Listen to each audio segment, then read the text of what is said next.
नमः शिवाय दोस्तों। तो आज इस वीडियो में बताने जा रहे हैं कि अन्य ऋषियों ने गौतम ऋषि को गौ हत्या में फंसाकर उन्हें आश्रम से क्यों निकलवाया तथा उन पर शिव कृपा प्राप्त होना। तो सुनते हैं इस कथा को। सुनिए। पूर्व काल की बात है। गौतम नाम से विख्यात एक श्रेष्ठ ऋषि रहते थे, जिनकी परम धार्मिक पत्नी का नाम अहिल्या था। दक्षिण दिशा में जो ब्रह्मगिरी है, वहीं उन्होंने 10,000 वर्षों तक तपस्या की थी। उत्तम व्रत का पालन करने वाले महर्षियों एक समय वहाँ 100 वर्ष तक बड़ा भयानक अवर्षण हो गया। सब लोग महान दुख में पड़ गए। इस भूतल पर कहीं गीला पत्ता भी नहीं दिखाई देता था। फिर जीवों का आधारभूत जल कहाँ से दृष्टिगोचर होता।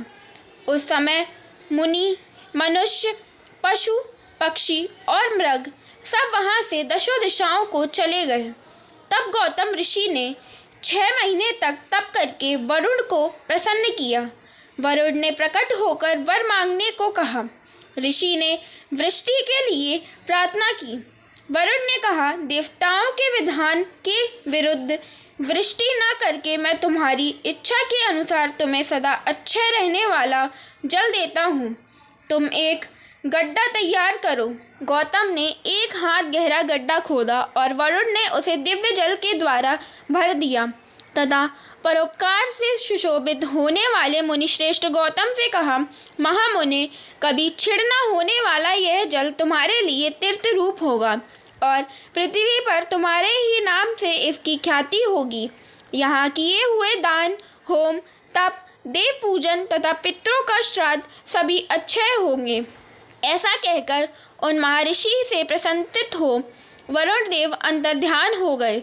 उस जल के द्वारा दूसरों का उपकार करके महर्षि गौतम को भी बड़ा सुख मिला। महात्मा पुरुष का आश्रय मनुष्यों के लिए महत्व की ही प्राप्ति कराने वाला होता है। महान पुरुष ही महात्मा के उस स्वरूप को देखते और समझते हैं, दूसरे अधम मनुष्य नहीं। मनुष्य जैसे पुरुष का सेवन करता है, वैसे ही फल पाता है। महान पुरुष की सेवा से महत्ता मिलती है और शूद्र की सेवा से शूद्रता। उत्तम पुरुषों का यह स्वभाव ही है कि वे दूसरों के दुखों को नहीं सहन कर पाते। अपने को दुख प्राप्त हो जाए इसे भी स्वीकार कर लेते हैं, किंतु दूसरे के दुख का निवारण ही करते हैं। दयालु, अभिमान शून्य, उपकारी और जितेंद्रिय, ये पुण्य के 4 खंभे हैं जिनके आधार पर यह पृथ्वी टिकी है। तदनंतर गौतम जी वहाँ उस परम दुर्लभ जल को पाकर विधि पूर्वक नित्य नैमित कर्म करने लगे। उन मुनीश्वर ने वहाँ नित्य होम की सिद्धि के लिए धान, जौ और अनेक प्रकार के निवार बोआ दिए। तरह तरह के धान्य, भांति भांति के वृक्ष और अनेक प्रकार के फल फूल वहाँ लहलहा उठे। यह समाचार सुनकर वहाँ दूसरे दूसरे शस्त्रों, ऋषि मुनि, पशु पक्षी तथा बहुसंख्यक जीव जाकर रहने लगे। वह वन इस भूमंडल पे बड़ा सुंदर हो गया। उस अक्षय जल के संयोग से अनावृष्टि वहाँ के लिए दुखदायिनी नहीं रह गई। उस वन में अनेक शुभ कर्म परायण ऋषि अपने शिष्य, भार्या और पुत्र आदि के साथ वास करने लगे। उन्होंने कालक्षेप करने के लिए वहाँ धान बोआ। गौतम जी के प्रभाव से उस वन में सब और आनंद छा गया। एक बार वहाँ गौतम के आश्रम में जाकर बसे हुए ब्राह्मणों की स्त्रियां जल के प्रसंग को लेकर अहिल्या पर नाराज हो गई। उन्होंने अपने पतियों को उकसाया। उन लोगों ने गौतम का अनिष्ट करने के लिए गणेश जी की आराधना की। भक्त पराधीन गणेश जी ने प्रकट होकर वर मांगने के लिए कहा। तब ये बोले, भगवान, यदि आप हमें वर देना चाहते हैं तो ऐसा कोई उपाय कीजिए जिससे समस्त ऋषि डांट फटकाकर गौतम को आश्रम से बाहर निकाल दें। गणेश जी ने कहा, ऋषियों, तुम सब लोग सुनो। इस समय तुम उचित कार्य नहीं कर रहे हो। बिना किसी अपराध के उन पर क्रोध करने के कारण तुम्हारी हानि ही होगी। जिन्होंने पहले उपकार किया हो उन्हें यदि दुख दिया जाए तो वह अपने लिए हितकारक नहीं होता। जब उपकारी को दुख दिया जाता है तब उससे इस जगत में अपना ही नाश होता है। ऐसी तपस्या करके उत्तम फल की सिद्धि की जाती है। स्वयं ही शुभ फल का परित्याग करके अहितकारक फल को नहीं ग्रहण किया जाता। ब्रह्मा जी ने जो यह कहा है कि असाधु कभी साधुता को और साधु कभी असाधुता को नहीं ग्रहण होता, यह बात निश्चय ही ठीक जान पड़ती है। पहले उपवास के कारण जब तुम लोगों को दुख भोगना पड़ा था तब महर्षि गौतम जल की व्यवस्था करके तुम्हें सुख दिया, परंतु इस समय तुम सब लोग उन्हें दुख दे रहे हो। संसार में ऐसा कार्य करना कदापि उचित नहीं है। इस बात पर तुम सब लोग सर्वदा विचार कर लो। स्त्रियों की शक्ति से मोहित हुए तुम लोग यदि मेरी बात नहीं मानोगे तो तुम्हारा यह बर्ताव गौतम के लिए अत्यंत हितकारक ही होगा, इसमें संशय नहीं है। ये मुनिश्रेष्ठ गौतम तुम्हें पुनः निश्चय ही सुख देंगे, अतः उनके साथ छल करना कदापि उचित नहीं। इसलिए तुम लोग कोई दूसरा वर मांगो। ब्राह्मणों, महात्मा गणेश ने ऋषियों से जो यह बात कही यह यद्यपि उनके लिए हितकार थी, जो भी उन्होंने इसे नहीं स्वीकार किया। तब भक्तों के अधीन होने के कारण उन शिव कुमार ने कहा, तुम लोगों ने जिस वस्तु के लिए प्रार्थना की है उसे मैं अवश्य करूँगा। पीछे जो होनहार होगी वह होकर ही रहेगी। ऐसा कहकर वे अंतर्ध्यान हो गए। मुनीश्वर, उसके बाद उन दुष्ट ऋषियों के प्रभाव से तथा उन्हें प्राप्त हुए वर के कारण जो घटना घटित हुई उसे सुनो। वहाँ गौतम के खेत में जो धान और जौ थे उनके पास गणेश जी एक दुर्लभ गाय बनकर गए। दिए हुए वर के कारण वह गौ कांपती हुई वहाँ जाकर धान और जौ चरने लगी। इसी समय देववश गौतम जी वहाँ आ गए। वे दयालु ठहरे, इसलिए मुट्ठी भर तिनके लेकर उन्हीं से उस गौ को हाँकने लगे। उन तिनकों का स्पर्श होते ही वह गौ पृथ्वी पर गिर पड़ी और ऋषि के देखते देखते ही उसी क्षण मर गई। वे दूसरे द्वेषी ब्राह्मण और उनकी दुष्ट स्त्रियां वहां छिपी हुई सब कुछ देख रहे थे। उस गौ के गिरते ही वे सब के सब बोल उठे, गौतम ने यह क्या कर डाला। गौतम भी आश्चर्यचकित हो अहिल्या को बुलाकर व्यथित हृदय से दुखपूर्वक बोले, देवी यह क्या हुआ, कैसे हुआ। जान पड़ता है परमेश्वर मुझ पर कुपित हो गए हैं। अब क्या करूं, कहाँ जाऊं, मुझे हत्या लग गई। इसी समय ब्राह्मण और उनकी पत्नियां गौतम को डांटने और दुर्वचनों द्वारा अहिल्या को पीड़ित करने लगी। उनके दुर्बुद्धि शिष्य और पुत्र भी गौतम को बारंबार फटकारने और धिक्कारने लगे। ब्राह्मण बोले, अब तुम्हें अपना मुंह नहीं दिखाना चाहिए, यहाँ से जाओ जाओ। गौ हत्यारे का मुंह देखने पर तत्काल वस्त्र सहित स्नान करना चाहिए। जब तक तुम इस आश्रम में रहोगे तब तक अग्निदेव और पितृ हमारे दिए हुए किसी भी हव्य कव्य को ग्रहण नहीं करेंगे। इसलिए पापी गौ हत्यारे, तुम परिवार सहित यहाँ से अन्यत्र चले जाओ, विलंब ना करो। सूत जी कहते हैं। ऐसा कहकर उन सब ने उन्हें पत्थरों से मारना आरंभ किया। गालियां दे देकर गौतम और अहिल्या को सताने लगे। उन दुष्टों के मारने और धमकाने पर गौतम बोले, मुनियों, मैं यहाँ से अन्यत्र जाकर रहूँगा। ऐसा कहकर गौतम उस स्थान से तत्काल निकल गए और उन सबकी आज्ञा से एक कोस दूर जाकर उन्होंने अपने लिए आश्रम बनाया। वहाँ भी जाकर उन ब्राह्मणों ने कहा, जब तक तुम्हारे ऊपर हत्या लगी है तब तक तुम्हें कोई यज्ञादि कर्म नहीं करना चाहिए। किसी भी वैदिक देव यज्ञ या पितृ यज्ञ के अनुष्ठान का तुम्हें अधिकार नहीं रह गया। मुनिवर गौतम, उनके कथनानुसार किसी तरह एक पक्ष बीतकर उस दुख से दुखी हो बारंबार उन मुनियों से अपनी शुद्धि के लिए प्रार्थना करने लगे। उनके दीन भाव से प्रार्थना करने पर उन ब्राह्मणों ने कहा, गौतम, तुम अपने पाप को प्रकट करते हुए 3 बार सारी पृथ्वी की परिक्रमा करो, फिर लौटकर यहाँ 1 महीने तक व्रत करो। उसके बाद इस ब्रह्मगिरी की 101 परिक्रमा करने के पश्चात तुम्हारी शुद्धि होगी। अथवा यहाँ से गंगा जी को ले आकर उन्हीं के जल से स्नान करो तथा 1 करोड़ पार्थिव लिंग बनाकर महादेव जी की आराधना करो। फिर गंगा में स्नान करके इस पर्वत की 11 बार परिक्रमा करो। तत्पश्चात 100 घड़ों के जल से पृथ्वी शिवलिंग को स्नान कराने पर तुम्हारा उद्धार होगा। उन ऋषियों के इस प्रकार कहने पर गौतम ने बहुत अच्छा कहकर उनकी बात मान ली। वे बोले, मुनिवरों, मैं आप श्रीमानों की आज्ञा से यहाँ पार्थिव पूजन तथा ब्रह्मगिरी की परिक्रमा करूँगा। ऐसा कहकर मुनिश्रेष्ठ गौतम ने उस पर्वत की परिक्रमा करने के पश्चात पार्थिव लिंगों की निर्माण करके उनका पूजन किया। साध्वी अहिल्या ने भी साथ रहकर वह सब कुछ किया। तभी पत्नी सहित गौतम ऋषि के इस प्रकार आराधना करने पर संतुष्ट हुए भगवान शिव वहाँ शिवा और प्रथम गणों के साथ प्रकट हो गए। तदनंतर प्रसन्न हुए कृपानिधान शंकर ने कहा, महामुने, मैं तुम्हारी उत्तम भक्ति से बहुत प्रसन्न हूँ। तुम कोई वर मांगो।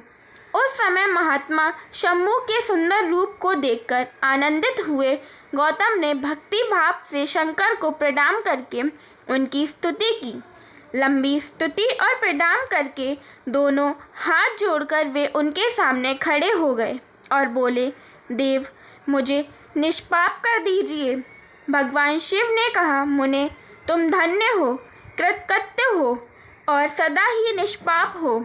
इन दुष्टों ने तुम्हारे साथ छल किया। जगत के लोग तुम्हारे दर्शन से पाप रहित हो जाते हैं, फिर सदा मेरी भक्ति में तत्पर रहने वाले तुम क्या पापी हो।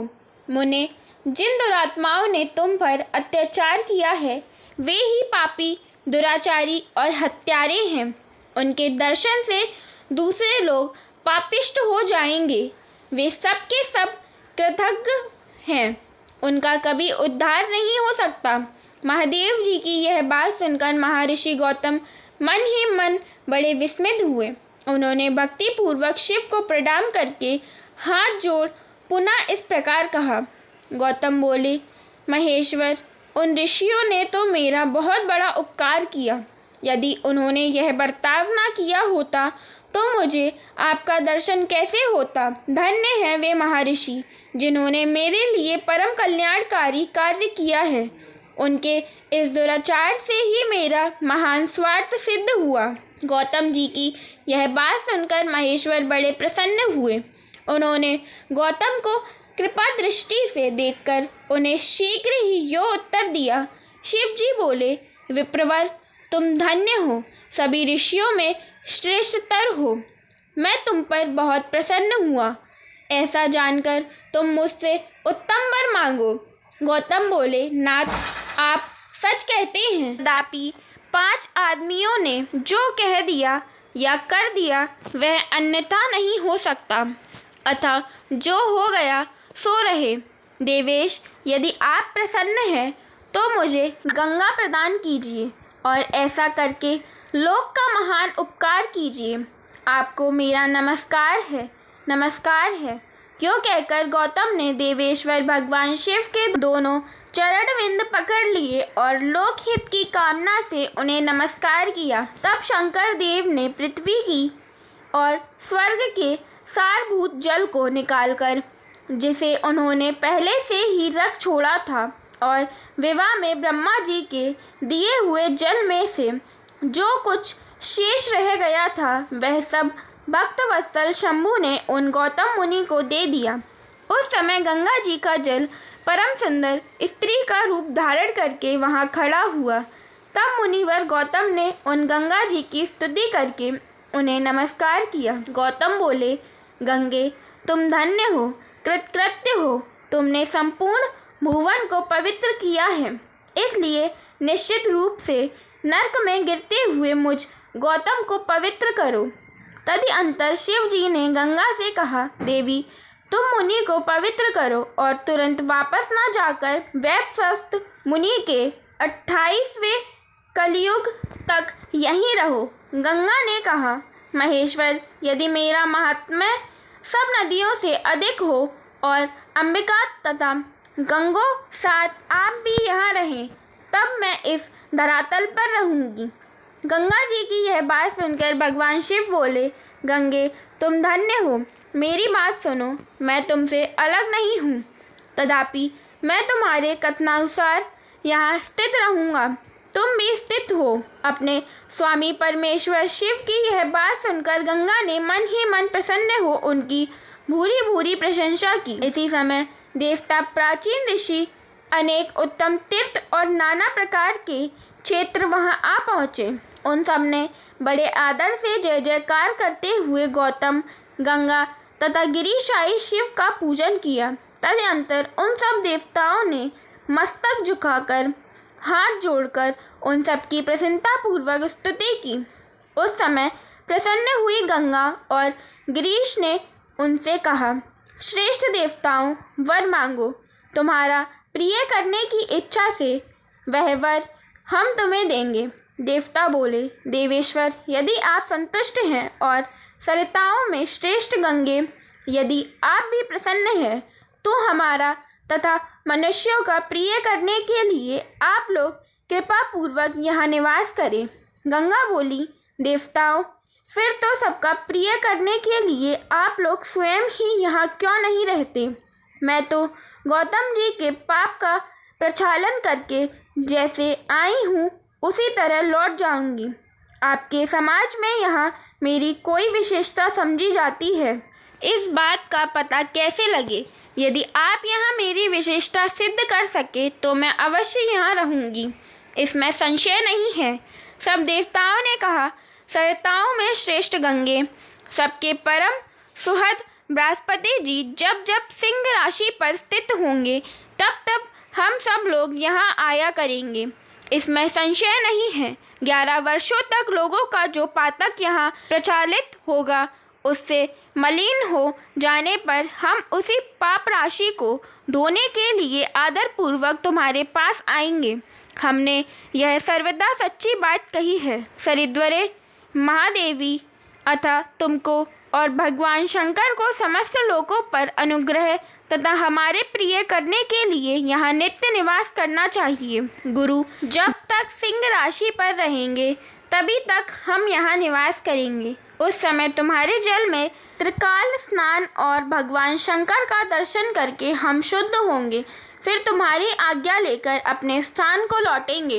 इस प्रकार उन देवताओं तथा महर्षि गौतम के प्रार्थना करने पर भगवान शंकर और सरिताओं में श्रेष्ठ गंगा दोनों वहाँ स्थित हो गए। वहाँ की गंगा गौतमी गोदावरी नाम से विख्यात हुई और भगवान शिव का ज्योतिमय लिंग त्र्यंबक कहलाया। यह ज्योतिर्लिंग महान पातकों का नाश करने वाला है।